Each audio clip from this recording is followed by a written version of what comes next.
The billionaire CEO laughed when his poor ex walked into his New Year's Eve party. Unaware she owned a multi-million-dollar company and raised his secret twins. "Maxwell," she greeted him, her voice steady despite the rapid pulse visible at her throat. "Impressive party." "Olivia," he kept his voice low, controlled. "This is a private event. How did you get in?" She raised an eyebrow, reaching into her small clutch to produce an embossed invitation. "The traditional way. With one of these." Maxwell frowned, taking the card. "What do you want? Money? Is that why you've suddenly reappeared after 2 decades of silence?" Something flashed in her eyes, hurt, quickly masked by indignation.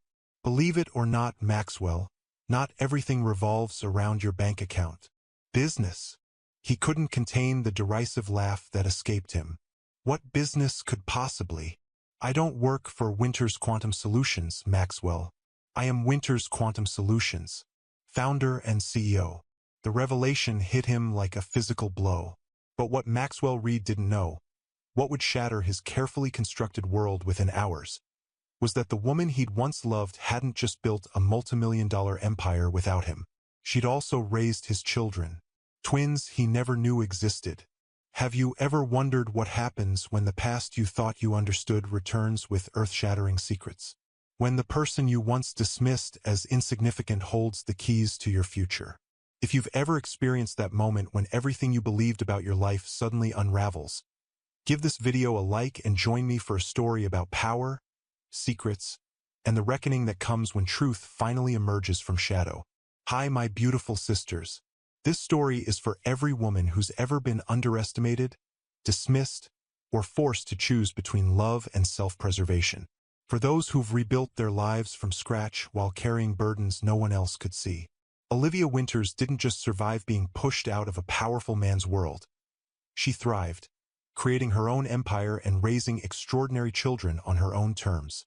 Her journey reminds us that our worth isn't determined by someone else's perception, that sometimes walking away is the strongest choice we can make, and that success is the sweetest when it's achieved against all odds.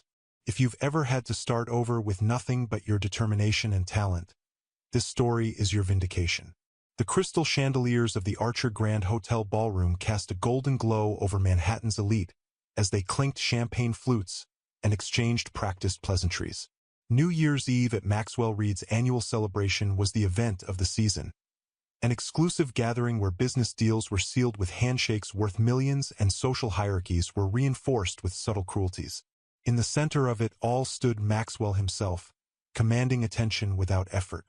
At 42, the founder and CEO of Reed Innovations had the kind of presence that made rooms recalibrate when he entered them.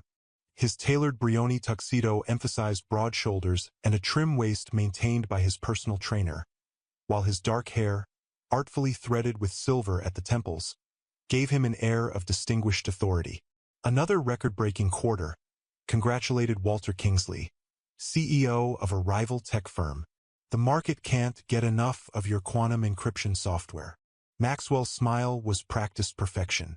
"Innovation waits for no one, Walter. Perhaps if your R&D department understood that, you wouldn't be perpetually playing catch-up." The subtle barb delivered. Maxwell moved through the crowd with practiced ease, accepting compliments and dispensing calculated charm. This was his natural habitat, a world where power was currency and everyone knew exactly how much everyone else was worth. Until she walked in. Maxwell's glass paused halfway to his lips as Olivia Winters appeared in the grand entrance. For a moment, he thought he was hallucinating. A ghost conjured by expensive champagne and the melancholy that sometimes ambushed him on milestone dates. But no, it was undeniably her. 20 years had passed since he'd last seen her, yet he would have recognized her anywhere. Her dark hair was shorter now, falling in soft waves to her shoulders rather than the waist-length curtain he'd once run his fingers through. Her face had matured from pretty to striking, cheekbones more pronounced, eyes more knowing. She wore a simple black dress, elegant but nowhere near the caliber of the designer gowns surrounding her. "Is that Olivia Winters?" murmured Diane Lowell, wife of his CFO, following Maxwell's stunned gaze. "I thought she disappeared years ago. Didn't she used to be your..." Assistant, Maxwell supplied smoothly, recovering his composure. A lifetime ago. More than an assistant. Much more. But that wasn't public knowledge, and Maxwell intended to keep it that way. How quaint that she's here, Diane continued, her smile sharpening with the prospect of fresh gossip. I wonder who invited her? I intend to find out, Maxwell replied, handing Diane his champagne flute and moving purposefully toward the entrance. Olivia spotted him coming. Impossible not to, really, as the crowd parted before him like a corporate sea before its Moses. Her chin lifted slightly, a gesture he remembered well from their past confrontations. Preparing for battle. Maxwell, she greeted him, her voice steady despite the rapid pulse visible at her throat. Impressive party. Olivia, he kept his voice low, controlled. This is a private event. How did you get in? She raised an eyebrow, reaching into her small clutch to produce an embossed invitation. The traditional way. With one of these. Maxwell frowned, taking the card. Authentic, down to the security hologram his team had implemented to prevent gatecrashers. Who gave you this? Does it matter? I'm here now. Her gaze swept the opulent ballroom. Success clearly agrees with you. What do you want? He demanded, cutting through the pleasantries. Money? Is that why you've suddenly reappeared after 2 decades of silence? Something flashed in her eyes.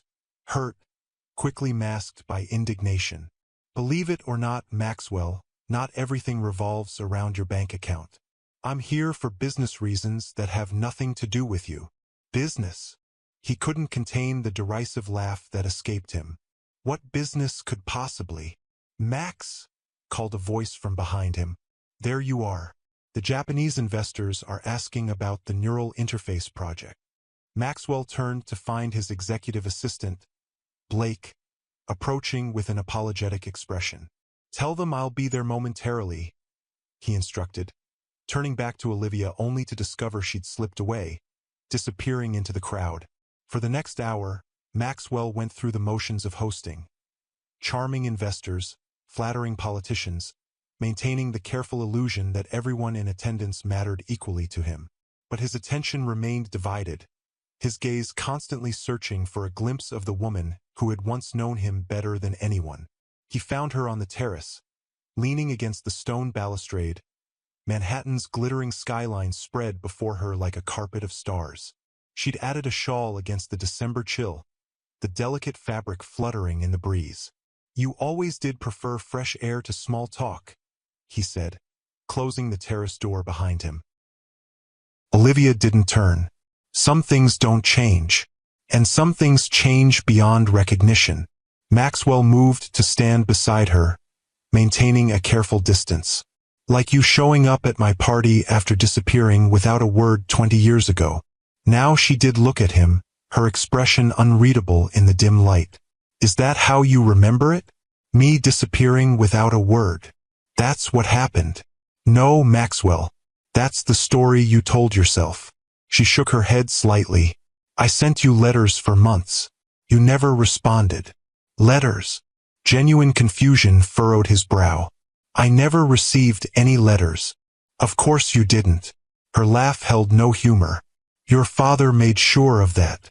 The mention of his father sent a chill through Maxwell that had nothing to do with the winter air.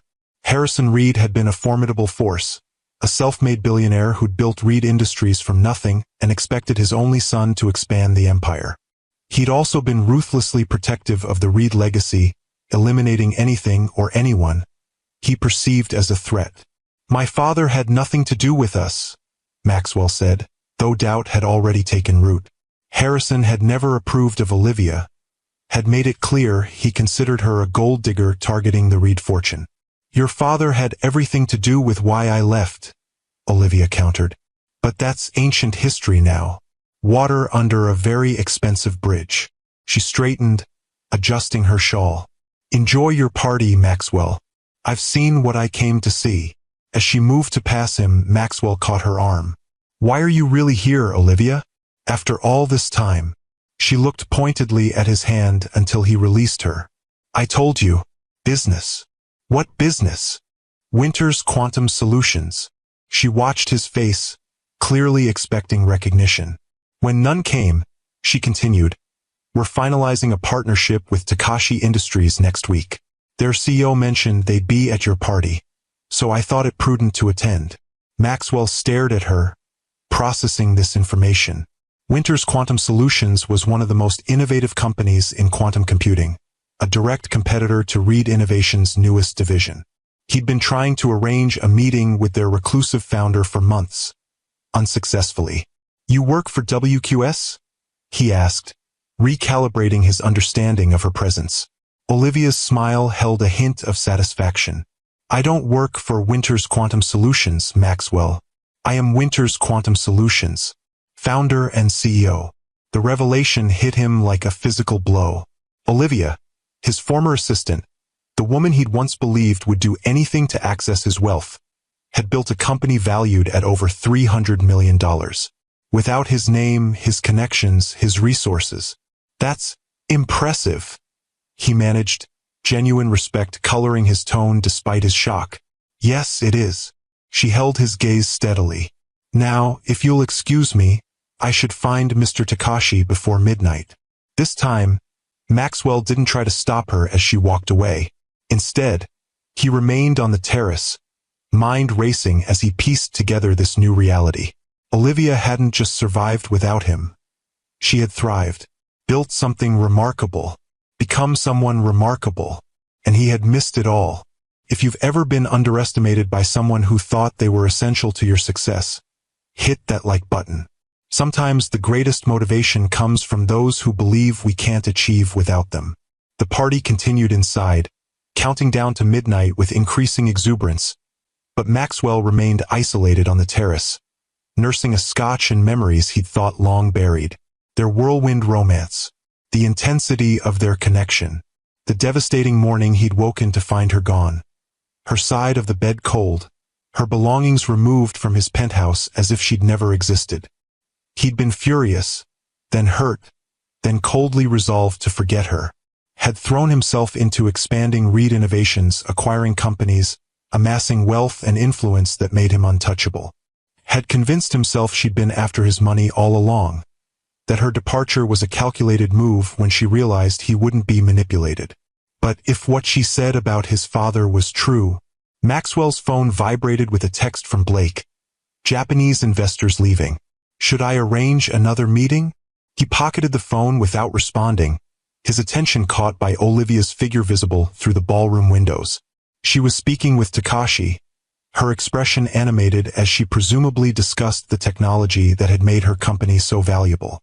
Even from a distance, her passion was evident, the same intensity she'd once directed at him. As if sensing his gaze, she glanced toward the terrace. Their eyes met through the glass, a moment of connection that transcended the physical barrier between them. Then she deliberately turned away, refocusing on Takashi. The message was clear. She had moved on. Perhaps it was time he did too. Yet as Maxwell rejoined his guests, accepting congratulations on another successful year and deflecting questions about his temporary absence, he couldn't shake the feeling that Olivia's reappearance was more than coincidence, that there was more to her story than she'd revealed on the terrace. He found himself watching her throughout the remainder of the evening, noting how she navigated the room with quiet confidence, engaging key industry figures without the aggressive networking that characterized most business interactions at his events. She was selective in her conversations, purposeful in her movements, a woman with nothing to prove and specific objectives to accomplish. It was nearly 2 in the morning when the last guests departed, leaving only Maxwell's inner circle and hotel staff clearing the debris of celebration. Olivia had left an hour earlier, slipping out without saying goodbye, another echo of their past that twisted uncomfortably in his chest. "Successful evening, sir," Blake commented, handing Maxwell the night's portfolio. A leather-bound summary of connections made, deals advanced, and potential issues requiring follow-up. "Though you seemed distracted. An unexpected ghost from the past," Maxwell replied, scanning the document without really seeing it. "Blake, what do we know about Winter's Quantum Solutions? Innovative company, revolutionary approach to quantum encryption. Founded approximately 17 years ago. Very private operation. Their CEO rarely makes public appearances. Blake's efficiency was one of his most valuable qualities. They're rumored to be finalizing a partnership with Takashi that would effectively block our expansion into the Asian market. The CEO was here tonight, Maxwell said, closing the portfolio. Olivia Winters. Blake's expression remained professionally neutral, though his eyes registered surprise. The same Olivia Winters who used to work for you? The very same. Maxwell loosened his bow tie, suddenly feeling the weight of the evening. I want everything we have on her company. Full background, financial reports, client list. And, he hesitated, then continued, I want to know about her personal life, family, residence, relationships, everything. Of course, sir. Blake made a note in his tablet. May I ask why the sudden interest? Maxwell stared out at the New York skyline, the same view he'd shared with Olivia hours earlier.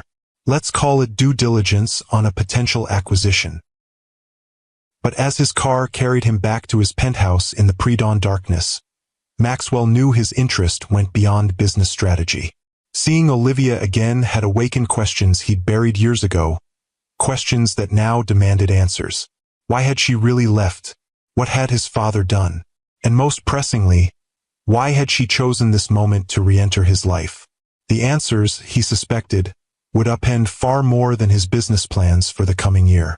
Olivia Winters kicked off her heels the moment her hotel room door closed behind her, sighing with relief as her bare feet sank into plush carpet. Attending Maxwell's party had been necessary but exhausting, a calculated risk that had left her emotionally drained despite her outward composure. How was it? Asked a soft voice from the suite's sitting area. Olivia smiled at the young woman curled up on the sofa, textbooks spread around her. About as uncomfortable as expected, but productive. Takashi is on board. Amelia Winters looked up from her studies, her expression concerned. Did he recognize you? Immediately. Olivia moved to the minibar, pouring herself a modest whiskey. Though he seemed more shocked by my company than my presence. Typical? Amelia snorted, pushing a strand of dark hair behind her ear. A gesture so reminiscent of Maxwell that Olivia's heart clenched. Did you tell him about us? No. Olivia sank into an armchair, cradling her drink. That wasn't part of tonight's agenda. At 19, Amelia possessed her father's analytical mind and her mother's determination. A formidable combination that had made her a prodigy in quantum physics and a freshman at MIT by 16. Her twin brother, Alexander, had inherited Maxwell's business instincts along with Olivia's empathy, making him the perfect chief operations officer for Winters Quantum Solutions despite his young age. Children Maxwell knew nothing about. Children who were the real reason she'd finally returned to New York after 2 decades of deliberate distance.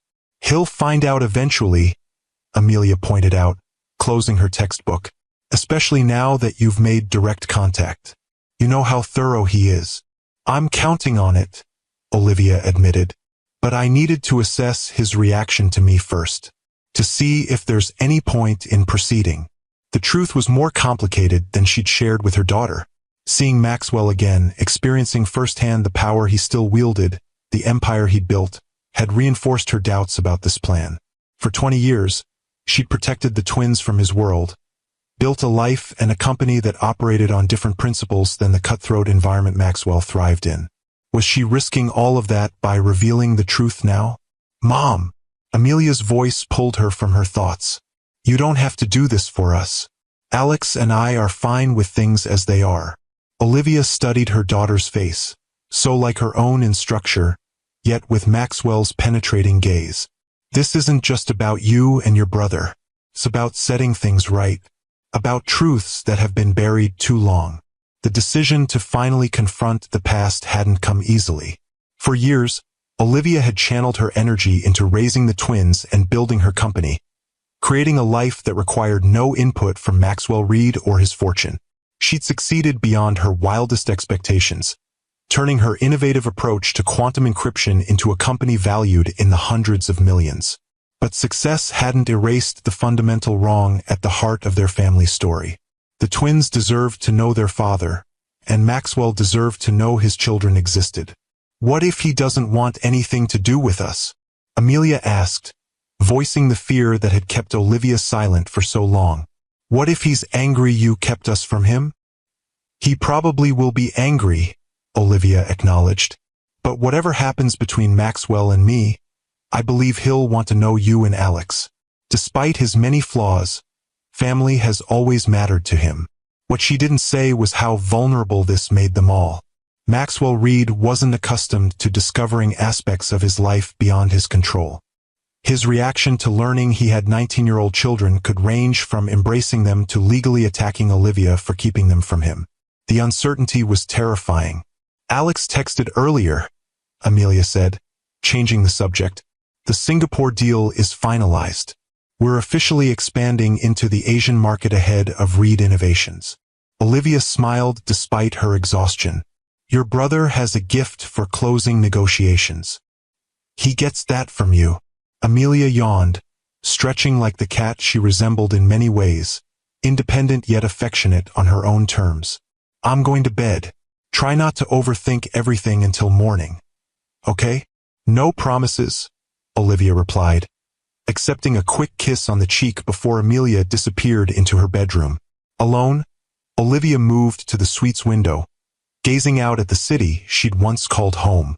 Somewhere out there, Maxwell was likely doing the same, perhaps already setting in motion the investigation that would lead him to the truth she'd protected for nearly 2 decades. The irony wasn't lost on her. She'd left to protect her unborn children from Harrison Reed's manipulation, from becoming pawns in a power struggle between father and son. Now she was deliberately bringing them into Maxwell's orbit, risking everything she'd built to correct a wrong that had shaped all their lives. Her phone chimed with a text from Alexander. "Singapore contract signed. Takashi's legal team confirmed our meeting for Tuesday. How was the Dragon's Lair?" Olivia smiled at her son's description of Maxwell's party. "Survived with minimal burns," she typed back. "Your sister's already asleep. We'll talk tomorrow." Setting down her phone, Olivia finished her whiskey and prepared for bed, knowing sleep would likely prove elusive. Seeing Maxwell again had been more affecting than she'd anticipated. Despite the years and hurt between them, the connection that had once drawn them together remained, altered but not erased by time and circumstance.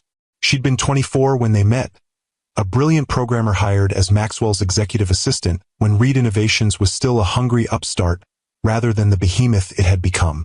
Their attraction had been immediate and mutual, though both had initially resisted for professional reasons. When they finally gave in, the relationship had consumed them with an intensity that still took her breath away to remember.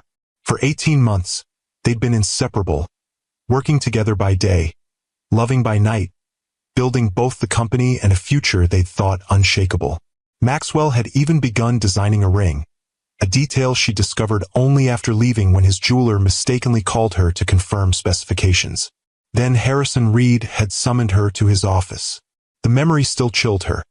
The elder Reed's Arctic smile as he'd laid out photographs of her estranged father accepting money, documentation of her mother's history of mental illness, medical records from her teenage hospitalization after a suicide attempt, all presented as evidence of her unsuitability as a Reed partner.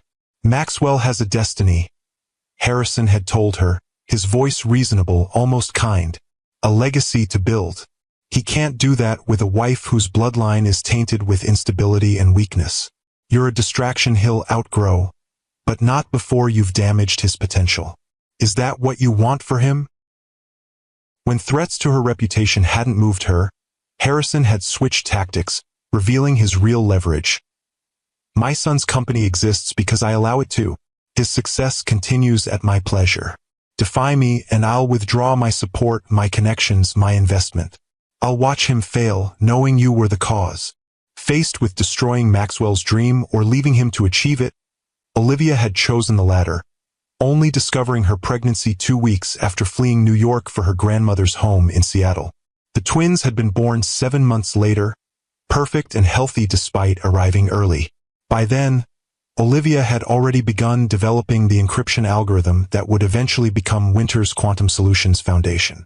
Necessity had driven her innovation, the need to support her children independently, to build something that could never be taken from them. Now, as she finally drifted towards sleep in the quiet hotel room, Olivia wondered if she was about to undo all her careful protection. Maxwell Reed was no longer the ambitious young entrepreneur she'd loved, but a powerful billionaire accustomed to controlling his environment and eliminating threats. How would he react to discovering he was a father? To learning his own father had orchestrated their separation? To realizing the woman he'd believed abandoned him had instead been protecting him? Tomorrow would begin the process of finding out. She'd instructed her legal team to deliver a formal introduction package to Reed Innovations, ostensibly a company profile ahead of potential collaboration, but containing subtle clues that would lead Maxwell's inevitable investigation toward the truth. A soft knock at her bedroom door roused her from near sleep. "Mom!" Amelia's voice was hesitant. "Can I come in?" "Of course, sweetheart." The door opened, revealing her daughter in MIT sweatpants and an oversized t-shirt, looking younger than her 19 years. "I can't sleep," Amelia admitted, hovering in the doorway. "Keep thinking about tomorrow." Olivia lifted the covers in silent invitation, a gesture that had comforted the twins since childhood. Amelia slipped into bed beside her, curling close like she had as a little girl. "What if he hates us?" she whispered into the darkness. Olivia stroked her daughter's hair, choosing her words carefully. "Your father is many things. Driven, sometimes ruthless in business, protective of what he considers his. But he's not capable of hating his own children. That's not who he is." "How can you be so sure, after what his father did to you?" "Because I knew him," Olivia said simply. "The real Maxwell, not the public persona. And whatever happened between us, whatever he believes about why I left, the man I knew would move heaven and earth for his family." Amelia was quiet for a long moment. "Alex is worried this will change everything. That once Maxwell Reed knows about us, we'll lose our independence. That Winter's Quantum will become just another Reed acquisition." It was a fear Olivia herself had wrestled with. "That won't happen. The company is structured to prevent hostile takeovers, and both of you own significant shares. Maxwell can't simply absorb us, even if he wanted to. But he could make things difficult. Legally. Publicly. He could," Olivia acknowledged. "But I don't believe he will. Not once he understands everything that happened." As Amelia's breathing eventually deepened into sleep, Olivia remained awake, less certain than she'd pretended to be. The Maxwell she'd known would indeed have moved heaven and earth for his family. But the man she'd glimpsed tonight, hardened by success and what he perceived as her betrayal, that Maxwell was an unknown quantity. By morning, the wheels would be in motion. By the end of the week, Maxwell Reed would discover he had twin children on the cusp of adulthood. Children who had inherited his brilliance and drive but been raised with Olivia's values. Children who had helped build a company that now threatened his market dominance. The potential for disaster was enormous. Yet so was the possibility of healing, of finally correcting the fracture Harrison Reed had created in all their lives.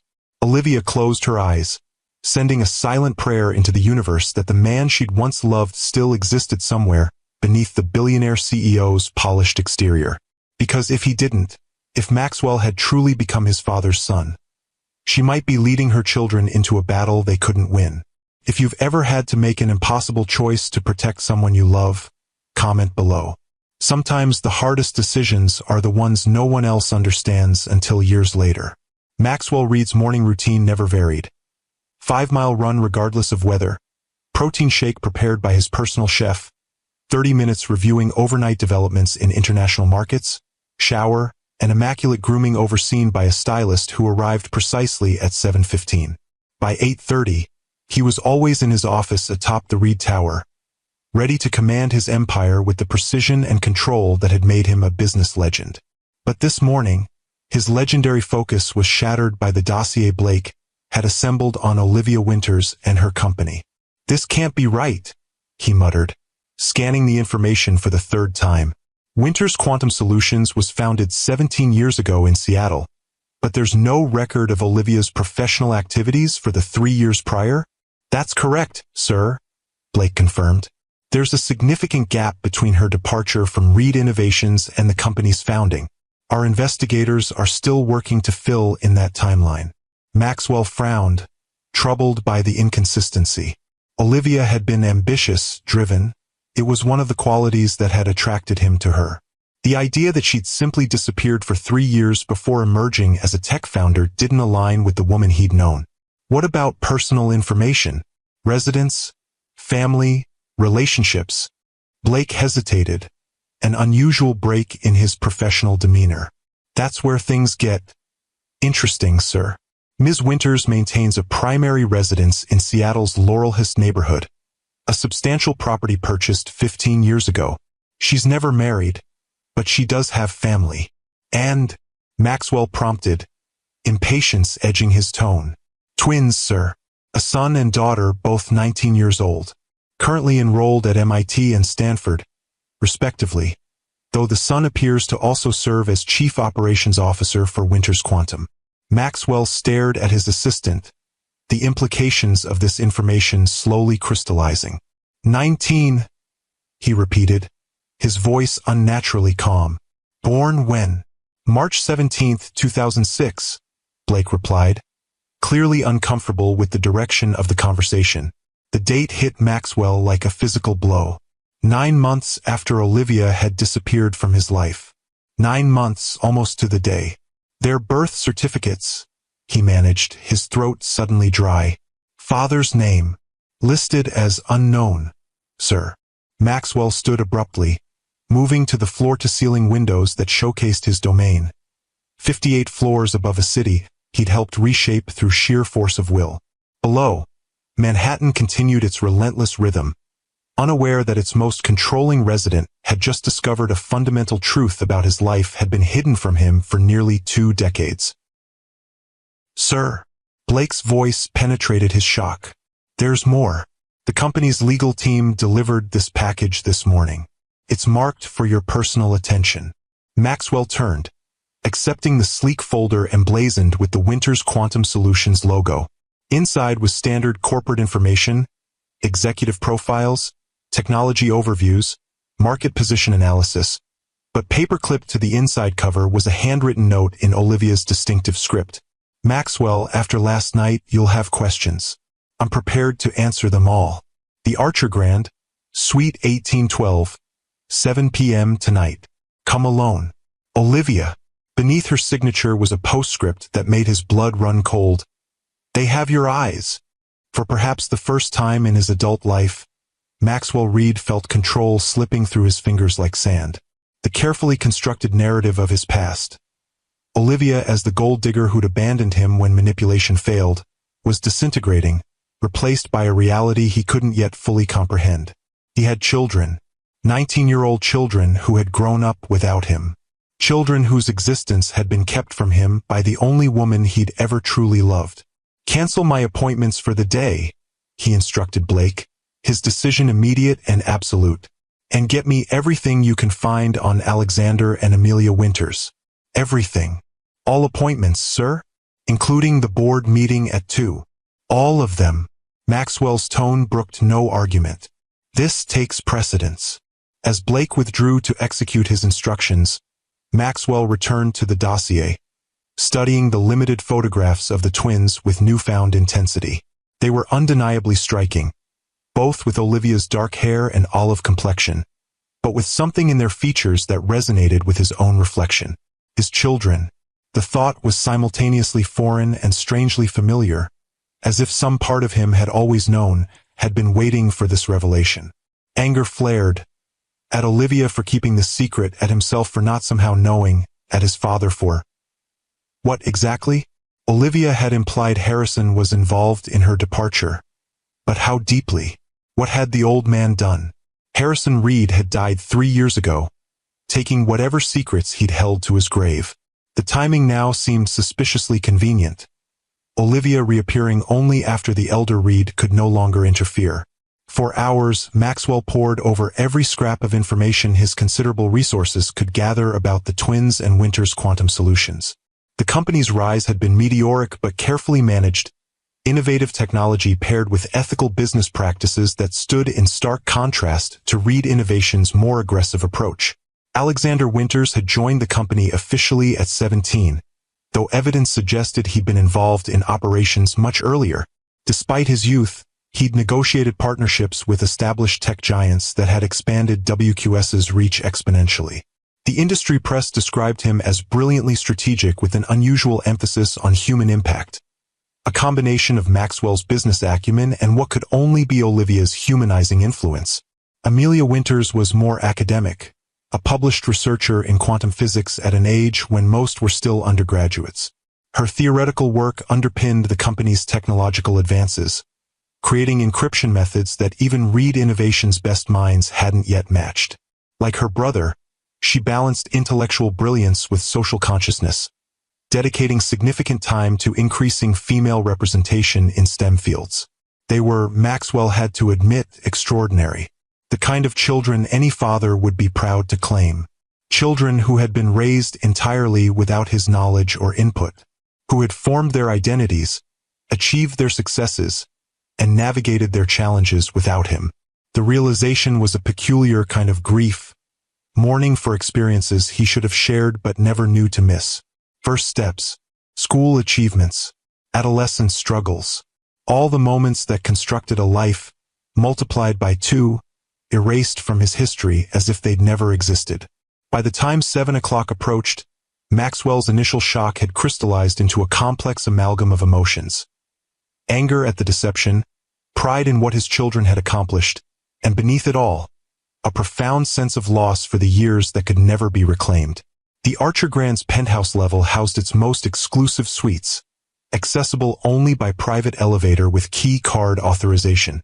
As CEO of the company that owned the hotel chain, Maxwell bypassed these security measures, his authority unquestioned by staff who scrambled to accommodate his unexpected appearance. Standing before Suite 1812, he hesitated for the first time that day. Beyond this door waited answers to questions he hadn't known to ask, and possibly, the children he hadn't known existed. The magnitude of the moment struck him with unusual clarity. Whatever happened next would irrevocably alter the carefully controlled life he'd built. Maxwell Reed, who made billion-dollar decisions without blinking, found his hand uncharacteristically unsteady as he knocked on the door that separated him from his past and, potentially, his future. The door opened, revealing not Olivia but a young man whose features hit Maxwell with the force of recognition. It was like looking at a younger version of himself. The same jawline, the same penetrating gaze, though softened by elements that were purely Olivia. "Mr. Reed," the young man said, his voice steady despite the tension evident in his posture. "I'm Alexander Winters, your son." The words hung in the air between them, simple yet profound in their implication. Maxwell found himself momentarily speechless, a condition he hadn't experienced in boardrooms, before Congress, or even when facing down his most formidable business rivals. "May I come in?" he finally managed, his voice rougher than intended. Alexander stepped aside, revealing the suite's elegant living area where Olivia stood near the window, her posture straight but her hands clasped tightly in front of her, a gesture Maxwell remembered from whenever she was nervous but determined not to show it. Beside her stood a young woman who could only be Amelia, her resemblance to Olivia even more pronounced than Alexander's, though her eyes, Maxwell's eyes, studied him with analytical intensity. "Maxwell," Olivia greeted him, her voice carefully controlled. "Thank you for coming." "Did you imagine I wouldn't?" he replied, unable to keep the edge from his tone as he closed the door behind him. "After learning I have 19-year-old children I never knew existed?" "We expected anger," Alexander interjected, moving to stand protectively near his mother and sister. "It's understandable. But before you direct it all at our mother, you should know the full story." Maxwell's gaze shifted between the three of them. This family unit that had formed and solidified without him, bound by shared history and experiences he could never recover. "I'm listening," he said finally, remaining standing rather than accepting the implicit invitation to sit. Some conversations demanded the full armor of formality. Olivia nodded, seeming to understand his need for distance. Perhaps we should start at the beginning, with your father. For the next hour, Maxwell listened as Olivia detailed Harrison Reed's interference.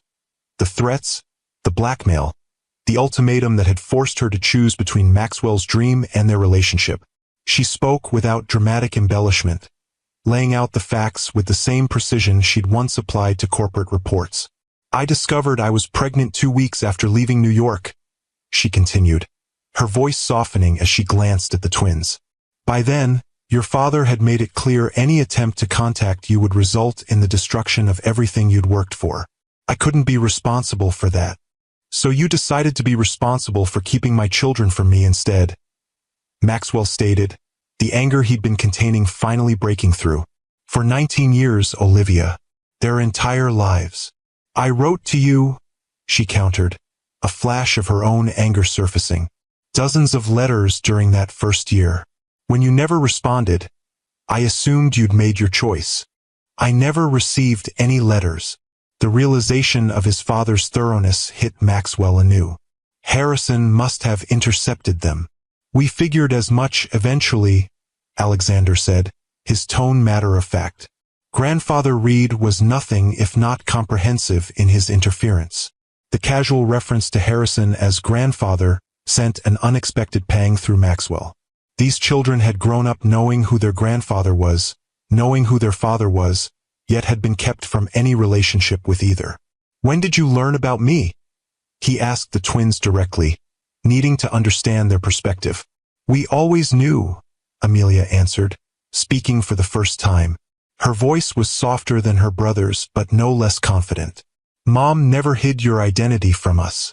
We had pictures, stories. We knew exactly who our father was. And who did she tell you I was? Maxwell couldn't keep the bitterness from his voice. A villain who abandoned her? A corporate tyrant too focused on wealth to care about family. Actually, Alexander replied with surprising gentleness, she told us you were brilliant, driven, that you could see solutions where others saw only problems, that your laugh was rare but worth waiting for. She said we got our analytical minds from you, Amelia added, that you could break down complex systems and rebuild them better than anyone she'd ever known. Maxwell looked at Olivia, genuinely surprised. You said that? After believing I'd ignored your letters, your pregnancy. I never wanted them to grow up resenting half of themselves, Olivia said simply. Whatever happened between us, you were still their father. They deserved to know the good in you. The admission disarmed him more effectively than recriminations would have. He found himself sinking into the nearest chair, the weight of the day's revelations finally overwhelming his carefully maintained composure. Why now? He asked after a moment. After all these years, why reveal yourselves now? The twins exchanged glances, some silent communication passing between them before Alexander answered. Several reasons. Grandfather Reed's death removed the original threat. Our age means we can make our own decisions about relationship with you. And professionally, he hesitated. Professionally, our companies are on a collision course, Amelia finished for him. Winter's Quantum and Reed Innovations are competing for the same contracts, the same markets. It seemed better to address the personal connection before it became a public complication. Maxwell nodded slowly, recognizing the strategic thinking that mirrored his own. So this is a business decision. No, Olivia interjected firmly. The timing is influenced by business considerations, but the decision itself is personal. These are your children, Maxwell. They deserve the chance to know their father, if that's something you want. If that's something I want, he repeated, a hollow laugh escaping him.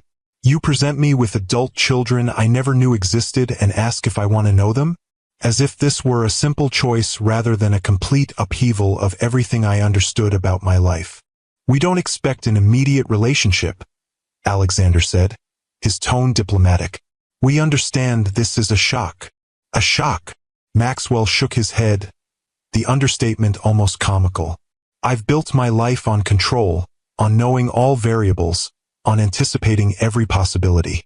Yet I never anticipated this. That the woman I once planned to marry had been raising my children across the country while I built an empire I thought would be my only legacy. A heavy silence followed his words, the four of them suspended in a moment of shared recognition. Nothing would be the same after tonight. Whatever paths they chose moving forward, the revelation itself had permanently altered their separate worlds. "I have a proposal," Amelia said finally, her analytical mind apparently having processed the situation while the others grappled with its emotional weight. "A structured approach to getting acquainted. Professional first, then personal. We start with a limited business collaboration between our companies. Something that allows us to interact in a defined context with clear boundaries." Maxwell found himself studying his daughter with newfound appreciation. The suggestion was elegant in its practicality, acknowledging the reality of their corporate competition while creating space for the more complex personal relationship to develop at its own pace. "That's actually quite sensible," he admitted. "She gets that from both of us," Olivia said softly. The ability to find the practical path through emotional complexity. For the first time since entering the suite, Maxwell allowed himself to really look at Olivia. Not through the lens of betrayal or lost years, but as she was now. A successful entrepreneur, a mother who had raised remarkable children, a woman who had built something significant from the ashes of what they'd once shared. "You did well with them," he acknowledged, the words difficult but necessary. "Better than I might have, given my father's influence at the time." "We did well despite your absence," Alexander corrected, protective of his mother even in this moment of potential reconciliation. "Not because of it." Maxwell nodded, accepting the rebuke as deserved. "Fair enough. Perhaps we should continue this conversation over dinner," Olivia suggested, clearly sensing the need for a shift in energy. "There's a private dining room reserved downstairs. Neutral territory might help us all process." The suggestion was reasonable, though Maxwell suspected no territory would feel truly neutral in this unprecedented situation. Still, the structure of a meal would provide welcome familiarity amid so much upheaval. "Dinner would be acceptable," he agreed, rising from his chair with renewed composure. "Though I should warn you, I have approximately 19 years of questions.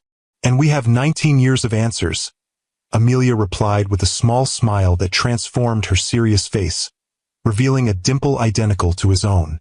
"Though I suspect neither will fit into a single meal."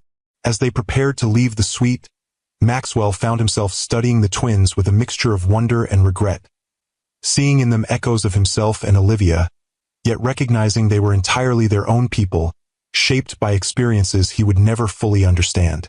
They were strangers who shared his blood, his features, perhaps even elements of his character. The path to knowing them, to earning the right to be called their father rather than merely their biological parent, would be complex and uncertain. Yet as Alexander held the door with a gesture unconsciously similar to Maxwell's own habitual courtesy, as Amelia gathered her notes with the same methodical precision he applied to his own work, he felt something unexpected stir beneath the anger and loss. Possibility. These extraordinary young people were his children. Whatever had been lost could never be recovered, but what might yet be built remained entirely unwritten. For Maxwell Reed, who had spent a lifetime controlling outcomes and eliminating variables, this unscripted future represented both his greatest challenge and, perhaps, his most meaningful opportunity. If you believe that it's never too late for second chances, even after decades of separation, subscribe to Timeless Love Tales with Mr. Harrison for more stories that remind us how life's most painful chapters can sometimes lead to unexpected new beginnings. 20 years earlier, Maxwell Reed had been a different man, hungry, ambitious, but not yet hardened by the relentless pursuit of power and success. At 22, fresh from his MBA and armed with revolutionary ideas about quantum computing security, he'd launched Reed Innovations with seed money reluctantly provided by his father, determined to build something that would eclipse Harrison Reed's old money empire. The company's early days had been chaotic, exhilarating, fueled by Maxwell's vision and the small team of brilliant minds he'd assembled in a converted warehouse in Brooklyn. They worked punishing hours, subsisted on takeout and caffeine, and believed with religious fervor that they were creating technology that would change the world. 6 months in, When his overworked assistant quit without notice, Maxwell had interviewed replacements himself, impatient with HR's inability to find someone who could match his pace and anticipate his needs. "Your resume is impressive," he told the final candidate of the day, barely glancing up from her credentials. "But everyone who's sat in that chair today has had impressive resumes. Why should I hire you over them?" "Because I understand your encryption algorithm better than your current development team," Olivia Winters replied calmly. "And I've identified 3 vulnerabilities they've missed." That got his attention. Maxwell looked up, really seeing her for the first time. Dark eyes that met his gaze without flinching, an intelligence that radiated from her more powerfully than her understated beauty. "Prove it," he challenged, sliding a notepad across his desk. Without hesitation, she diagrammed the weaknesses in his system, explaining each with precision and clarity. When she finished, Maxwell stared at her notes, then at her, reassessing everything about the woman he'd initially categorized as just another assistant candidate. "You should be applying for our development team, not an administrative position," he said finally. "I applied to both. Your HR department decided my computer science degree and coding experience qualified me to answer your phones and manage your calendar." Her tone was matter-of-fact, without bitterness. "I decided to take whichever interview was offered, because I wanted to work for this company. I believe in what you're building." Maxwell made his decision instantly. "You're hired. As my executive assistant, yes, but with direct input to the development team. I want those vulnerabilities addressed immediately." "When do I start?" "Right now." He gestured to the desk outside his office. "Your predecessor left mid-email. Consider it your first test. Figure out what she was working on and finish it." Olivia had risen to that challenge and everyone that followed. Within weeks, she'd become indispensable, anticipating Maxwell's needs before he articulated them, streamlining operations, and gradually contributing more substantively to the company's technical development. She worked as tirelessly as Maxwell himself, often staying late to discuss project details or strategic decisions. Their professional relationship was intense but strictly bounded, until the night they found themselves alone in the office at 2 a.m., celebrating a major contract win with the last of the champagne the team had opened earlier. "To read innovations," Olivia toasted, her smile looser than usual after 2 glasses. "Soon to be the most important security firm in tech." "To the team that's making it happen," Maxwell countered, studying her over the rim of his glass. "Especially the assistant who's become far more than that." Something shifted in the air between them, the professional boundaries suddenly thin and permeable. Maxwell set down his glass, acutely aware of how close they were standing, of the subtle scent of her perfume, of how often he'd found himself watching her when she wasn't looking. "We shouldn't," Olivia said softly, reading his thoughts with the same uncanny perception she applied to everything. "Probably not," he agreed, not moving away. "It would complicate everything." "Undoubtedly. I don't want special treatment. I'd never offer it." They stood in silence, the decision hanging between them, until Olivia smiled. A different smile than he'd seen before, intimate and challenging. "Then again," she said, "we've never been conventional about anything else. Why start now?" Their first kiss was tentative, exploratory, but quickly deepened into something that made it clear they'd both been restraining this attraction for months. When they finally broke apart, Maxwell knew with absolute certainty that everything had changed, and that he didn't regret it for a moment. What followed was the most intense period of Maxwell's life. By day, they maintained professional boundaries, Olivia still performing her role as executive assistant with impeccable efficiency. By night, they explored a connection that went far beyond physical attraction.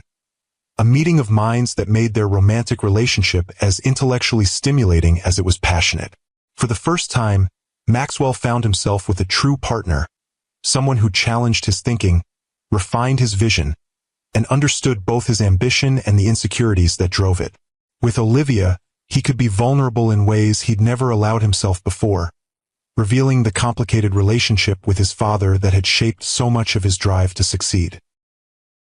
"He's never believed in me," Maxwell confessed one night as they lay tangled in his bed, the city lights creating patterns across the ceiling. Everything I've accomplished, he dismisses as luck or the natural advantage of the Reed name. Nothing I build will ever be enough. Olivia propped herself up on one elbow, studying his face in the dim light. Then stop trying to prove yourself to him. Build what you want to build the way you want to build it. Your father's approval isn't the measure of your worth, Max. It was the first time anyone had suggested that Harrison Reed's opinion might be irrelevant. A perspective so foreign yet so liberating that it shifted something fundamental in Maxwell's approach to both his company and his life. As Reed Innovations grew, so did their relationship. They moved in together 6 months after that first kiss, creating a home that balanced Maxwell's preference for minimalist luxury with Olivia's warmer aesthetic. They worked hard but made time for each other: weekend getaways, cooking experiments in their rarely used kitchen, long conversations about everything from quantum physics to philosophy. Maxwell began thinking about marriage, about a future that included not just professional success but personal fulfillment.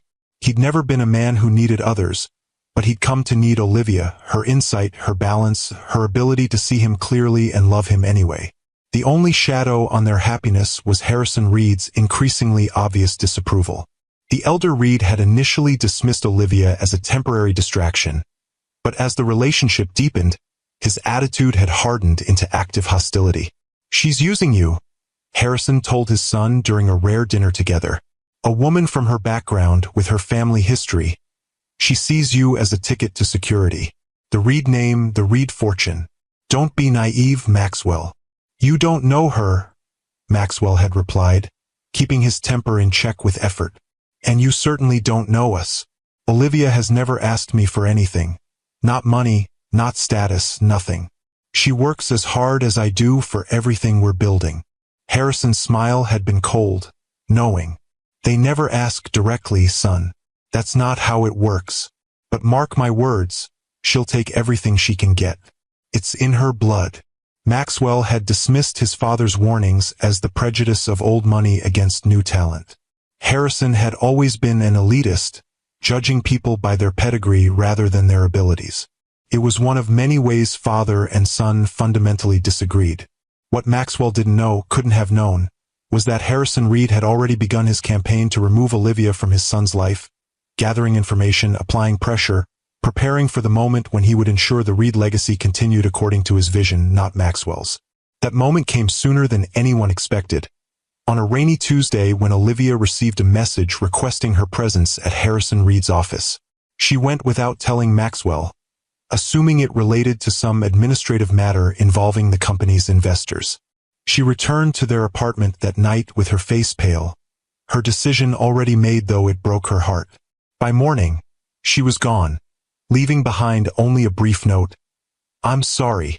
This is for the best. Please don't try to find me." Maxwell had been devastated, then furious, then coldly determined to erase every trace of her from his life and his company. He threw himself into work with renewed intensity, channeling his pain into ambition, his betrayal into ruthless business strategy. If Olivia had left him without explanation, without fighting for what they'd built together, then clearly what they'd shared had meant less to her than he'd believed. The only logical conclusion was that his father had been right all along. She'd been using him, and when something better came along, she'd moved on without a backward glance. This narrative hardened into certainty as months passed with no word from her.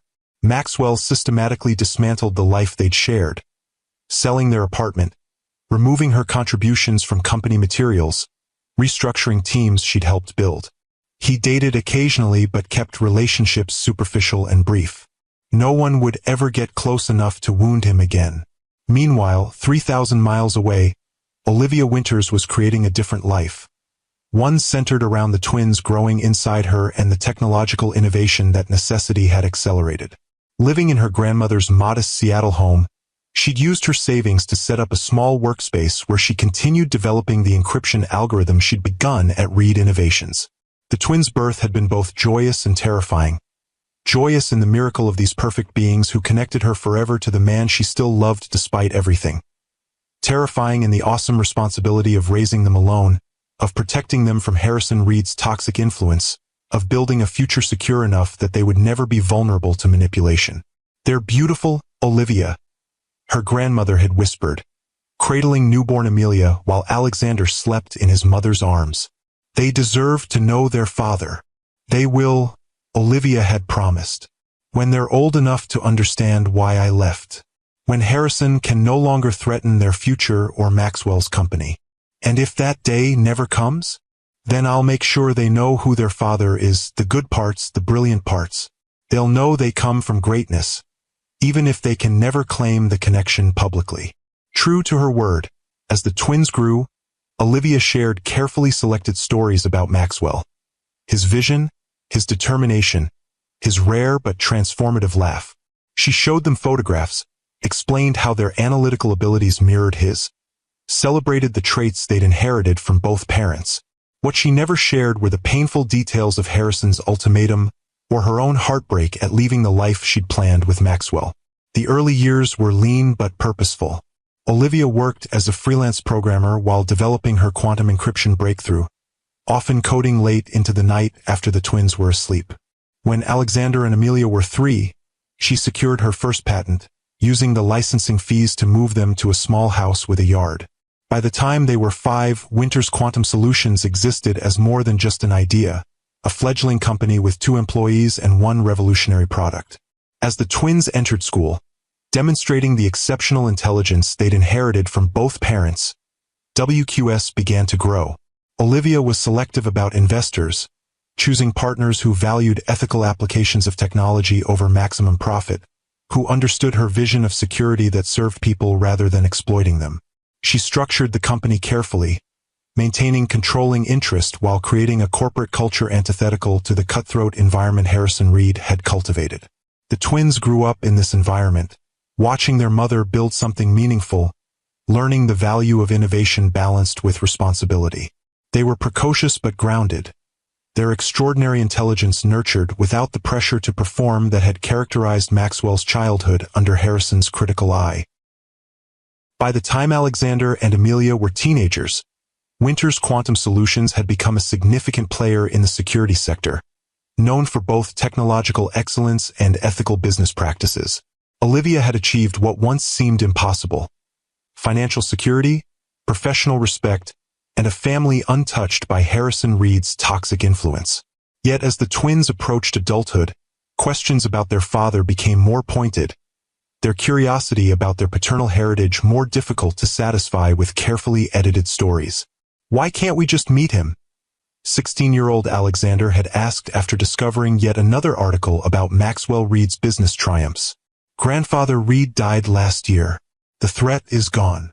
"It's complicated, Alex," Olivia had replied, the same answer she'd given for years. "Because you're afraid he'll be angry?" Amelia had pressed. "Or because you're afraid he won't be, that he won't care about us at all?" The question had struck too close to Olivia's deepest fear. Not that Maxwell would reject the twins, but that he would embrace them while continuing to believe the worst about her. That he would use his considerable resources to turn them against her, to punish her for the years of separation by taking away the most precious part of her life. "Your father deserves to know about you," she'd acknowledged finally. "And you deserve to know him. But the timing has to be right. When you're both established in your own right, when meeting him won't derail the futures you're building." That time had come sooner than she'd anticipated.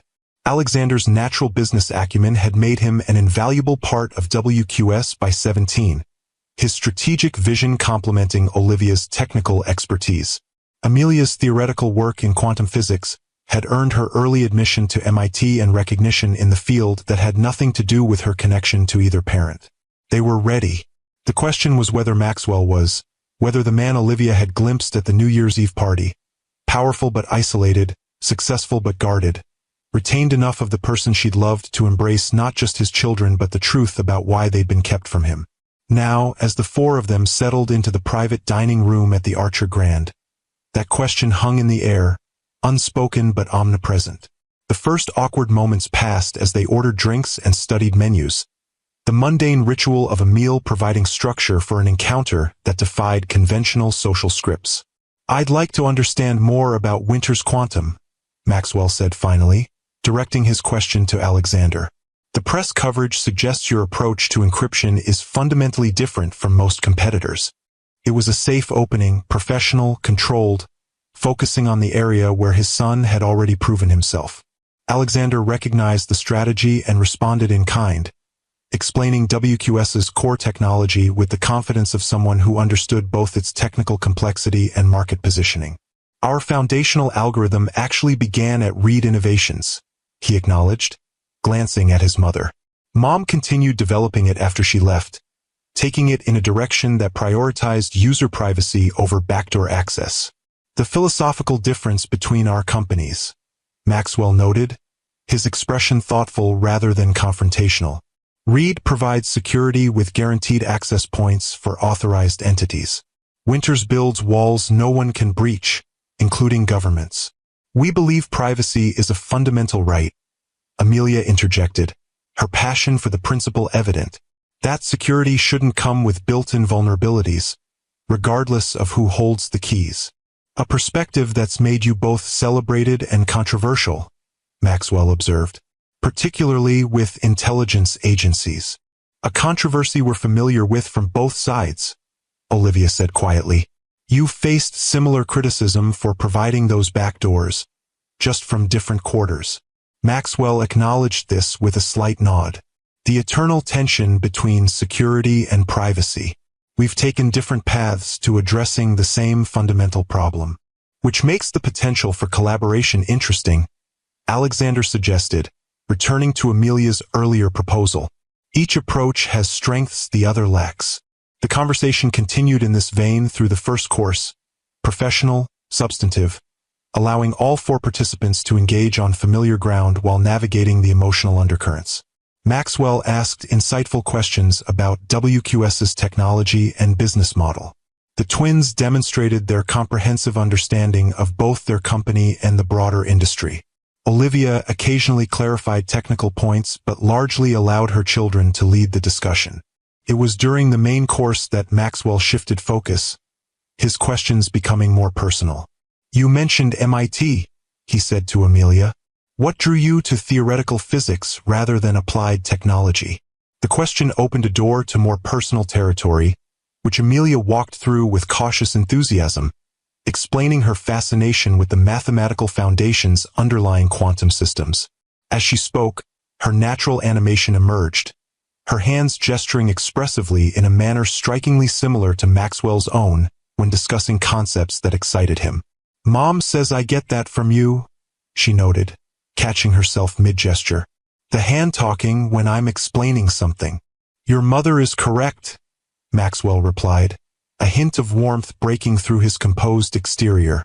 My board chairman once suggested I sit on my hands during presentations to prevent knocking over water glasses.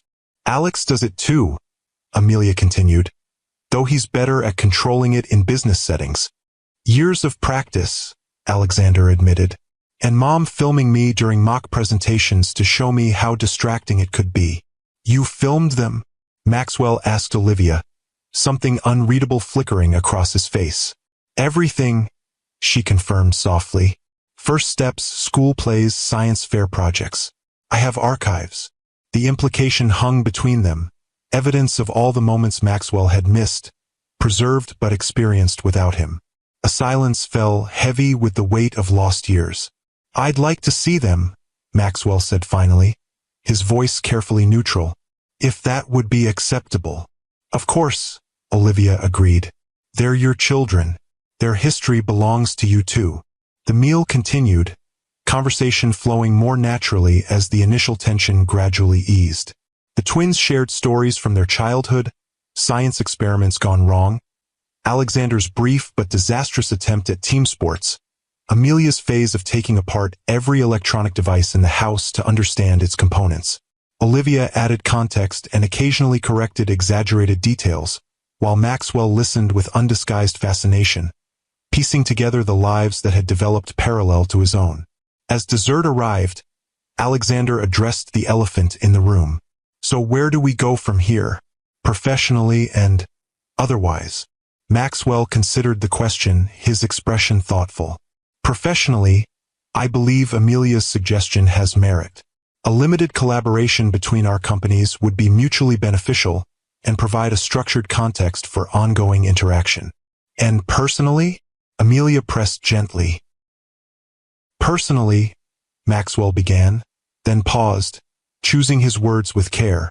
Personally, I find myself in the unprecedented position of wanting to know my adult children without having experienced their childhood.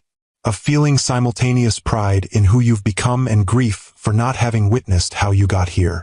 He looked directly at the twins, his customary mask of control slipping to reveal genuine emotion. I don't know how to be your father, but I would like the opportunity to learn, if you're willing to teach me. The simple honesty of the statement, so unlike the calculated responses that characterized Maxwell Reed's public persona, created a moment of authentic connection. Alexander and Amelia exchanged glances, their twin bond communication requiring no words, before Alexander responded. We'd like that, he said simply. We've known about you our whole lives. Now we'd like to actually know you. As the meal concluded and they prepared to part ways, Maxwell addressed Olivia directly for the first time since their initial confrontation. We have more to discuss, you and I, about the past, about my father's actions, about the choices you made. Yes, she agreed, meeting his gaze steadily. We do. Not tonight, he continued. There's been enough revelation for one day, but soon. Whenever you're ready, Olivia replied. I've waited 20 years. I can wait a little longer for you to process everything. Outside the hotel, as they prepared to go their separate ways, an awkward moment arose. How to conclude this unprecedented encounter? Handshakes seemed too formal, embraces too presumptuous. It was Amelia who broke the impasse, stepping forward to offer Maxwell a business card. My direct number, she explained, in case you have questions, or just want to talk. Maxwell accepted the card, then surprised everyone by reaching into his wallet and extracting not his standard corporate card but a plain white one with only a phone number handwritten on it. My private line. Not even my assistant has this number. He handed one to each of the twins, then, after a moment's hesitation, to Olivia as well. For emergencies, he explained. Or not. It was a small gesture but significant. An opening, an invitation, an acknowledgement that whatever came next would exist outside the formal structures of business and scheduled meetings. A first tentative step toward something that resembled family. As Maxwell's car pulled away, Olivia stood between her children, watching the taillights disappear into Manhattan's endless flow of traffic. Well, Alexander said finally, that went better than expected. He didn't yell, threaten legal action, or attempt a hostile takeover of WQS.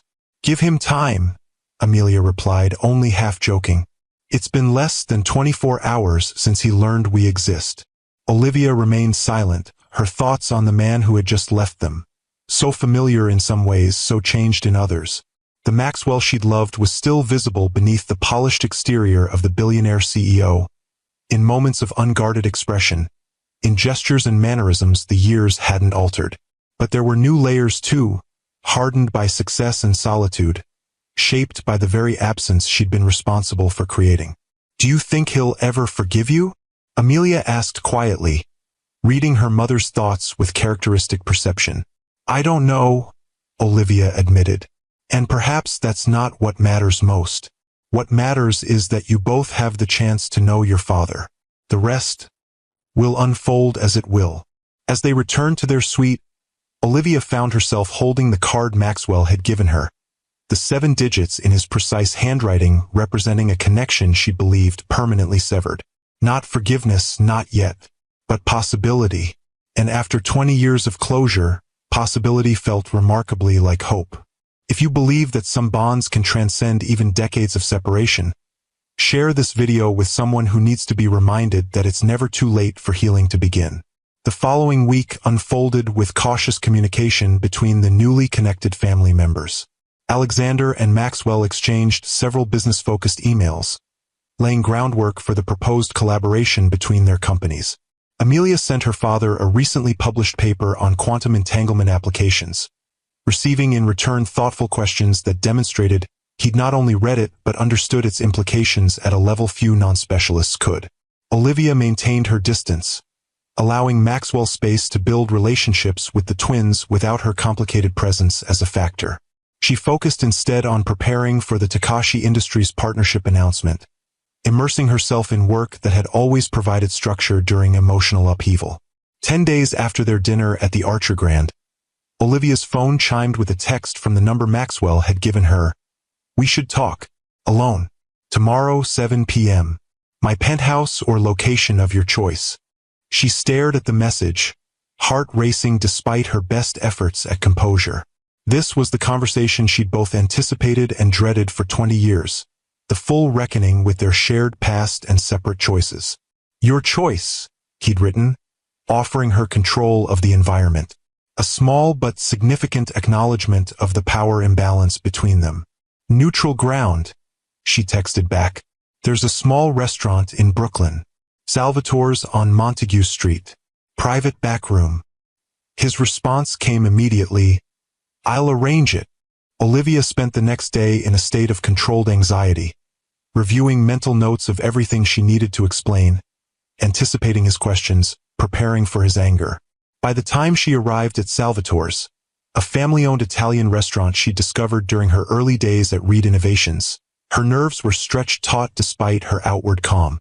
The owner, now gray-haired but still instantly recognizable, greeted her with surprised delight. "Ms. Winters, it has been many years. Mr. Reed said you would be joining him. Like old times, yes." Not quite like old times, Olivia thought, but managed to smile. "It's good to see you again, Salvatore. How's your family? Growing always. 3 grandchildren now." He led her through the main dining room to a familiar door at the back. "Mr. Reed is waiting. I have brought the wine already, the Barolo you both preferred." The small private dining room looked exactly as she remembered. Warm wood paneling, soft lighting from wall sconces, a single table that could accommodate 6 but was typically set for 2. Maxwell stood as she entered, his expression guarded but not hostile. "You remembered this place," he said, a statement rather than a question. "Of course." Olivia took the seat across from him, noting that he'd chosen not to sit at the head of the table, another small adjustment to their dynamic. "We came here to celebrate your first major contract. And again when we moved in together. And the night before you disappeared," Maxwell added, pouring wine into her glass with the same precise movement she remembered. "Though I didn't realize that would be our last dinner here." Olivia accepted the glass, taking a small sip to steady herself. "I didn't either, until the next morning when your father summoned me to his office." Maxwell's jaw tightened at the mention of Harrison, but he didn't interrupt as Olivia finally told him the complete story. The photographs of her estranged father accepting money, the medical records documenting her mother's mental illness and her own teenage hospitalization after her parents' deaths, the carefully constructed case Harrison had built to prove her unsuitability as a Reed partner. "He said he'd been investigating me since our relationship became serious," she continued, her voice steady despite the painful memories. "That he'd found weaknesses in my background that would destroy both my reputation and yours if made public. But that was just the opening salvo." "What was the real threat?" Maxwell asked, though his expression suggested he already knew the answer. "Your company. Your dream." Olivia met his gaze directly. He made it very clear that Reed Innovations existed because he allowed it to, that his connections, his investment, his influence in the business world were the foundation everything was built on, and that he would withdraw all of it, watch you fail, if I didn't remove myself from your life. "And you believed him." "I knew him," Olivia corrected gently. "We both did. Harrison Reed never made empty threats. He would have systematically dismantled everything you'd built, made sure you were blackballed in the industry. Your vision, your work, all of it would have been collateral damage in his campaign to control your life." Maxwell was silent for a long moment, processing her words against his own memories of his father. "So you left, without explanation, without giving me the chance to fight him alongside you. Would you have?" Olivia asked quietly. "If I told you what he threatened, would you have been willing to risk everything you'd built? To start over from nothing. For you? Yes. The answer came without hesitation, his certainty cutting deeper than anger would have. I couldn't take that chance, Olivia admitted. Couldn't be responsible for destroying your dream. And then, when I discovered I was pregnant, you made the decision for all of us, Maxwell said, an edge entering his voice. You decided I wouldn't want my children if it meant challenging my father. That I wouldn't choose my family over my company. I wrote to you, Olivia reminded him, dozens of letters during that first year, explaining everything, the pregnancy, your father's threats, why I'd left. When you never responded, I assumed you'd made your choice. That Harrison had shown you the evidence he'd gathered about my family, and you'd decided I wasn't worth the fight. I never received any letters, Maxwell repeated, the same words he'd spoken at their first confrontation. Not one. I believe you now, Olivia said softly. But at the time, your silence seemed confirmation of everything your father had implied, that your ambition would always come first, that family was secondary to the Reed legacy. Their first course arrived, momentarily pausing the conversation. When the server had gone, Maxwell spoke again, his tone more measured. I spent years believing you'd used me to advance your career, then left when something better came along. That everything we'd shared had been calculated on your part.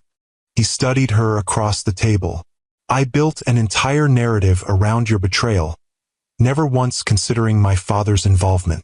Because he presented himself as your ally, Olivia observed. The concerned parent protecting you from a gold digger. It was a masterful manipulation. He knew exactly how to position himself.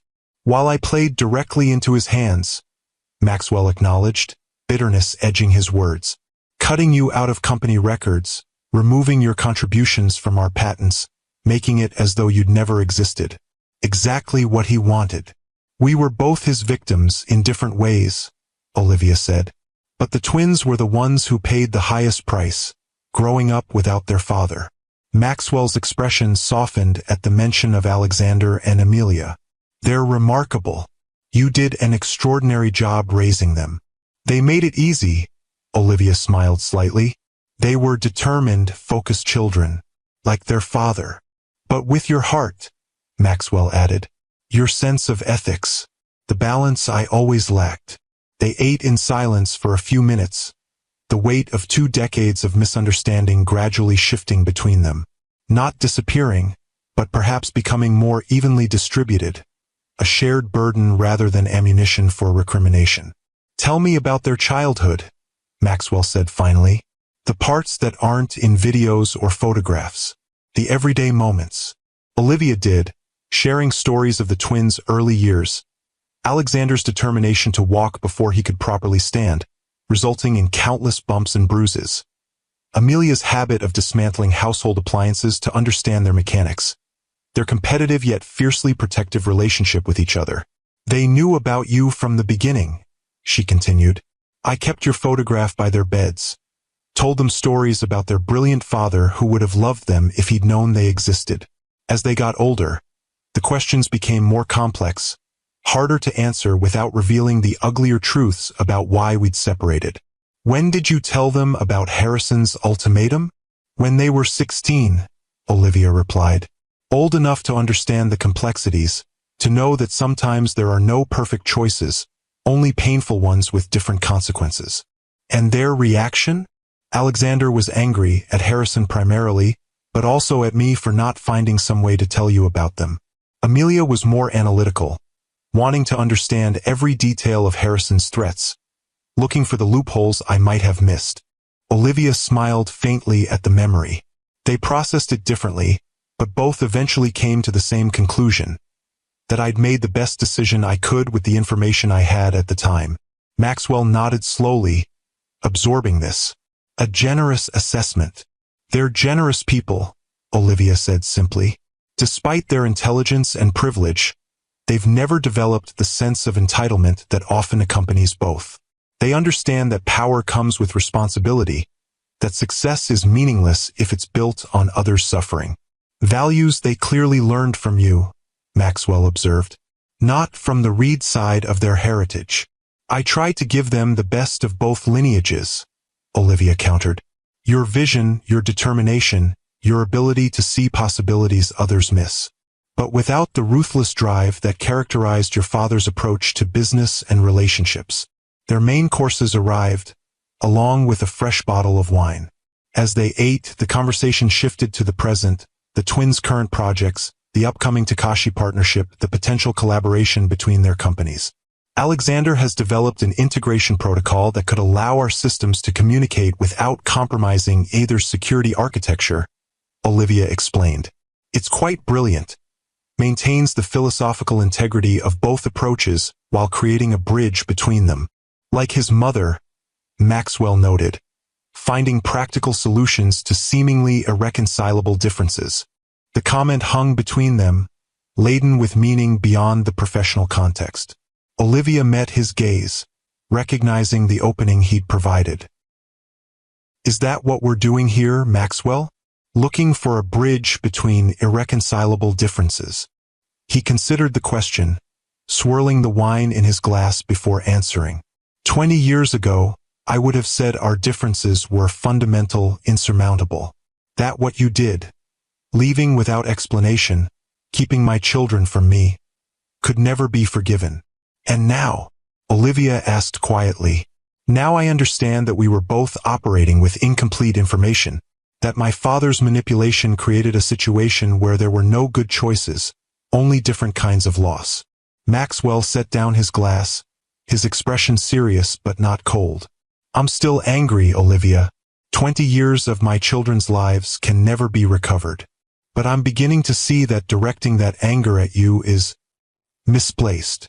It wasn't forgiveness, not yet, but it was acknowledgement of a more complex truth than either had initially recognized. A first step toward something that might eventually heal the fracture between them. Where do we go from here? Olivia asked, echoing Alexander's question from their dinner a week earlier. Forward, Maxwell replied simply. The past can't be changed, only understood. What matters now is what we build from this point, professionally and personally. And what do you want to build? Maxwell was quiet for a moment, considering. Professionally, a collaboration that benefits both our companies, while maintaining their separate identities and philosophies. Personally, he hesitated, choosing his words with care. Personally, I want to know my children, to be part of their lives in whatever capacity they'll accept me. And with you. He met her gaze directly, the practiced mask of the billionaire CEO completely absent. With you, I don't know yet. There's too much history, too many years of believing a narrative that's now been upended. I need time to reconcile the Olivia I thought betrayed me with the woman who protected our children and built something remarkable despite every obstacle. That's fair, Olivia acknowledged, appreciating his honesty. We all need time to adjust to this new reality. As they finished their meal and prepared to leave, Maxwell reached into his jacket pocket, extracting a small velvet box that he placed on the table between them. I found this in a safe deposit box last week, he explained as Olivia stared at it, recognition dawning. I'd forgotten its existence until our conversation about the jeweler who called you. With slightly unsteady fingers, Olivia opened the box to reveal an engagement ring, platinum band supporting a stunning emerald-cut diamond flanked by smaller emeralds. Exactly the ring she'd glimpsed in the jeweler's design sketches 20 years earlier. You had it made, she whispered, not touching the ring but unable to look away from it. It was completed the week you left, Maxwell confirmed. I'd planned to propose that weekend. When you disappeared, I couldn't bear to see it, so I locked it away and tried to forget it existed. Why show me now? Because it represents something real that existed between us, he said quietly. Something my father tried to destroy but couldn't entirely erase. Whatever happens moving forward, I wanted you to know that what we shared wasn't a delusion or a manipulation on either side. It was genuine, at least until Harrison intervened. Olivia closed the box gently, pushing it back toward him. Keep it. Perhaps someday it will represent not just what was lost, but what was eventually found again, in a different form. Outside the restaurant, their cars waiting on opposite sides of the street, They faced each other in the soft glow of streetlights. No longer the young lovers who had once dined here, planning a future together, but not quite the strangers they'd been at the New Year's Eve party either. Something in between, connected by shared history, by children, by the gradual dismantling of the walls built on misunderstanding. "I'll have my team contact Alexander about the collaboration framework," Maxwell said, professional words belied by the lingering warmth in his eyes. "And I'll send you those videos," Olivia replied. "The twins' childhood. It's time you saw what you missed." They parted without touching, without the formal handshake of business associates or the embrace of reconciled lovers. But as Olivia's car pulled away, she felt something shift within her. A loosening of the tight knot of guilt and regret she'd carried for 20 years. Not absolution, but perhaps the beginning of acceptance. Of moving forward rather than constantly looking back. The path ahead remained uncertain, complex with the intertwining of business and personal relationships, shadowed by 2 decades of separation. But for the first time since she'd walked into Maxwell's New Year's Eve party, Olivia allowed herself to believe that something positive might emerge from the ruins of what Harrison Reed had destroyed. Not the future they'd once planned, but perhaps something equally meaningful in its own way. A new beginning, built on truth rather than manipulation, on choice rather than coercion, on the recognition that some connections, despite everything, refuse to be permanently severed. If you believe that understanding someone's full story can transform how we see their actions, hit that like button. And if you've ever discovered that what you thought was betrayal was actually protection, share this video with someone who might need to reconsider a broken relationship in their own life. Over the following months, a cautious new normal established itself among the 4 of them.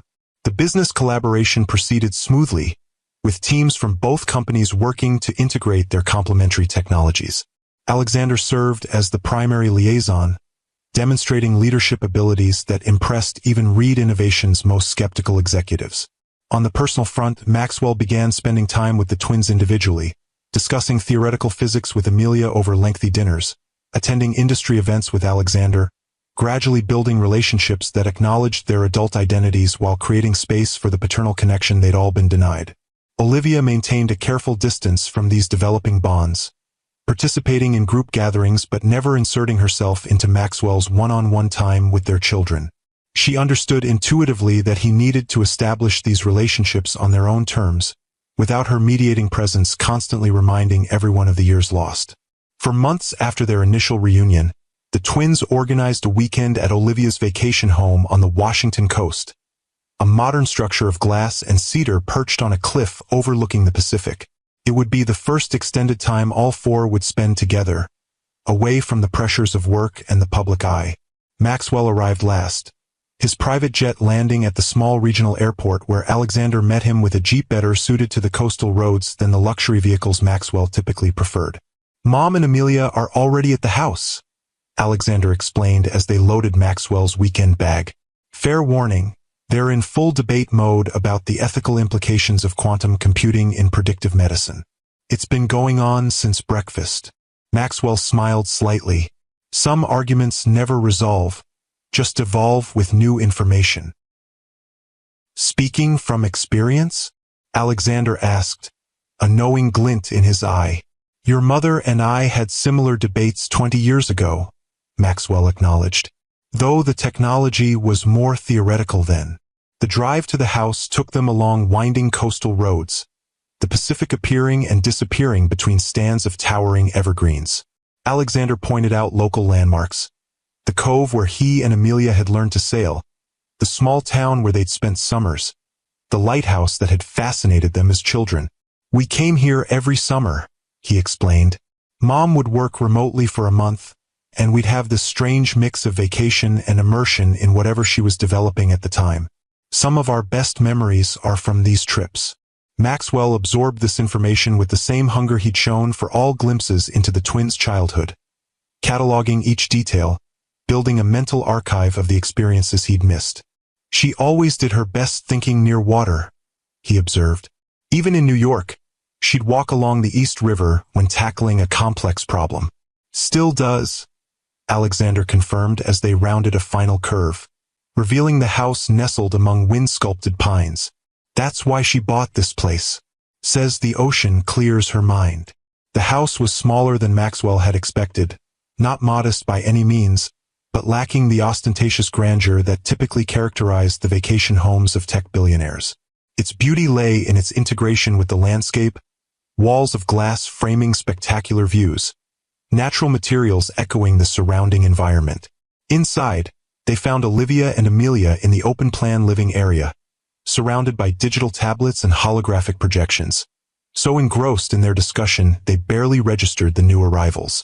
The privacy implications alone make this application problematic, Amelia was saying, manipulating a complex molecular structure floating between them. Predictive genetic markers could become the new redlining if access isn't strictly regulated. But with proper ethical frameworks, the benefits to preventative medicine could transform healthcare delivery, Olivia countered, adjusting another section of the projection. It's not the technology that's inherently problematic, it's the governance. The eternal debate, Maxwell interjected, setting down his bag. Technology versus application. Tools versus intentions. Both women turned, their identical startled expressions making Alexander laugh. See? Told you they wouldn't even notice we'd arrived. The weekend unfolded with surprising ease, hiking along coastal trails, preparing meals together in the well-equipped kitchen, evenings spent around the fire pit on the sheltered deck. They carefully navigated around sensitive topics, focusing instead on shared interests and cautious exploration of their developing relationships. On the second evening, after Alexander and Amelia had retired to their rooms, Maxwell found Olivia alone on the deck, wrapped in a thick sweater against the coastal chill, staring out at the moonlight reflecting off the Pacific. "May I join you?" he asked, pausing at the door. She nodded, gesturing to the adjacent chair. "It's peaceful out here. Helps put things in perspective." Maxwell settled beside her, accepting the glass of whiskey she offered. For several minutes, they sat in companionable silence, listening to the rhythmic crash of waves against the cliffs below. "Thank you," he said finally, "for this weekend, for the chance to see them in this environment. Relaxed, unguarded. They wanted you here," Olivia replied simply. "It was their idea. Still, you could have made it difficult, created obstacles. You've done the opposite." Olivia turned to look at him, her expression thoughtful in the dim light. "What purpose would that serve? They deserve to know their father. You deserve to know your children. My feelings about our past don't change those facts." "And what are your feelings about our past?" Maxwell asked, the question he'd carefully avoided during their dinner in Brooklyn. "Beyond the factual account of what happened, what do you feel when you look back on those years?" Olivia considered the question, taking a sip of her own drink before answering. "Grief for what might have been. Anger at your father for the choice he forced. Regret for the pain my decision caused, despite believing it was necessary." She paused, then added softly, "And gratitude for the twins, for the life we built, even if it wasn't the one we'd planned. No bitterness toward me, for not somehow knowing what my father had done, for believing the worst about you for 20 years. What would be the point?" Olivia asked. "Harrison created a situation designed to drive us apart. He succeeded. We both made choices based on incomplete information, on assumptions that seemed reasonable at the time. Bitterness won't change the past." Maxwell studied her profile, noting how the years had refined rather than diminished her beauty, how the strength that had first attracted him remained evident in every line of her face. "You've become remarkably philosophical. Raising twins as a single mother while building a company from scratch requires perspective," she replied with a small smile. "Dwelling on what can't be changed is a luxury I couldn't afford." "And now," Maxwell pressed gently, "what do you want moving forward, Olivia? For yourself, not just for the twins or the company." The question caught her off guard. So focused had she been on managing the present situation, on facilitating relationships between Maxwell and their children, that she'd given little thought to her own desires beyond professional success. "I want," she began, then hesitated, searching for the truth beneath layers of practiced self-sufficiency. I want to stop carrying the weight of that decision alone. To know that even if it can't be undone, it's at least understood. And I want. She met his gaze directly. I want to discover who we are to each other now, without Harrison's manipulation or 20 years of misunderstanding between us. Maxwell nodded slowly, absorbing her words. Not a return to the past. That's not possible, Olivia acknowledged. We're different people now, but perhaps something new, built on who we've become rather than who we were. Something new, Maxwell repeated, considering the concept, without predetermined expectations or the shadows of old wounds. Exactly. Olivia turned back to the ocean, giving him space to process her suggestion. If that's something you might want as well. Maxwell was quiet for a long moment, the only sound the distant crash of waves and the soft whisper of wind through the pines. When he finally spoke, his voice held a certainty that had been absent in their previous conversations. I'd like to try, he said simply. Not rushing, not forcing connections that may have altered beyond recognition, but with openness to possibilities neither of us anticipated when you walked into that New Year's Eve party. Olivia smiled, a genuine expression that reached her eyes. I think I can manage that. They remained on the deck until well past midnight, conversation flowing more easily than it had since their reunion. Not the intense connection of their youth, but something potentially more durable, tempered by experience, by separate journeys that had shaped them into people capable of understanding complexities their younger selves could not have grasped. The weekend concluded with tentative plans for future gatherings. A sailing trip Alexander had suggested, a technology conference where Amelia would be presenting, holidays that might be shared rather than divided. Small steps toward something that resembled family, though its final form remained undefined. As Maxwell prepared to leave, the twins already loading his bag into Alexander's Jeep, he paused in the entryway where Olivia stood. Thank you, he said quietly. Not just for this weekend, but for them. For raising children I'm proud to know, regardless of the years I missed. They're easy to be proud of, Olivia replied. They always have been. Maxwell hesitated, then reached into his pocket, extracting a small object he placed in her palm. A key, modern and electronic rather than traditional. To my home in New York, he explained as she looked at it questioningly. For when you're in the city with the twins, so you don't have to stay at hotels. No expectations, no pressure. Just an open door when you choose to use it. The gesture was significant.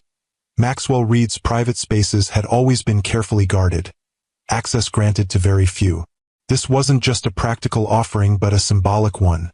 Trust extended where once there had been only suspicion. Thank you, Olivia said, closing her fingers around the key. I'll use it wisely. 1 year after Olivia Winters walked into Maxwell Reed's New Year's Eve party, for people gathered in a private dining room at the Archer Grand Hotel. Not strangers, not quite family, but connected by bonds both biological and chosen, by shared history and cautiously constructed present. The collaboration between their companies had proven successful beyond initial projections, the integration of their complementary technologies creating security solutions neither could have developed independently. Alexander had been named Chief Strategy Officer for the joint venture, his natural diplomatic abilities bridging the cultural differences between the two organizations. Amelia had completed her PhD 6 months ahead of schedule, her dissertation on quantum entanglement applications in secure communications already generating interest from research institutions worldwide. She divided her time between academic pursuits and practical applications at Winters Quantum, bringing theoretical advances into commercial viability with remarkable speed. Maxwell and Olivia had developed a relationship that defied conventional categories. Not quite friends, certainly not enemies, definitely not the lovers they'd once been, but something unique and valuable. They consulted each other on business decisions, shared parenting insights despite the twins' adulthood, occasionally enjoyed dinners alone where conversation ranged from technological innovations to philosophical questions about legacy and purpose. To new beginnings, Maxwell proposed, raising his glass as midnight approached, and to truths that, however painful, set us free. To family, Alexander added, in all its complex, imperfect forms. To Bridges, Amelia continued, between separate worlds that were never meant to remain divided. And to time, Olivia concluded softly, which takes away but also gives back, if we're patient enough to wait for its gifts. As they clinked glasses, the hotel ballroom below them counting down the final seconds of the year, Maxwell caught Olivia's gaze across the table. No words passed between them, but understanding did, acknowledgement of how far they'd come from that moment of shocked recognition 12 months earlier, appreciation for the journey still unfolding. Outside, fireworks illuminated the Manhattan skyline, celebrating endings and beginnings, the eternal cycle of loss and discovery that shapes all human lives. Within their private space, for people bound by blood and choice, by past wounds and present healing, by secrets revealed and truths embraced, welcomed the new year not as separate individuals but as something more profound. A family forged not through conventional paths but through the harder, more meaningful work of reconciliation and acceptance.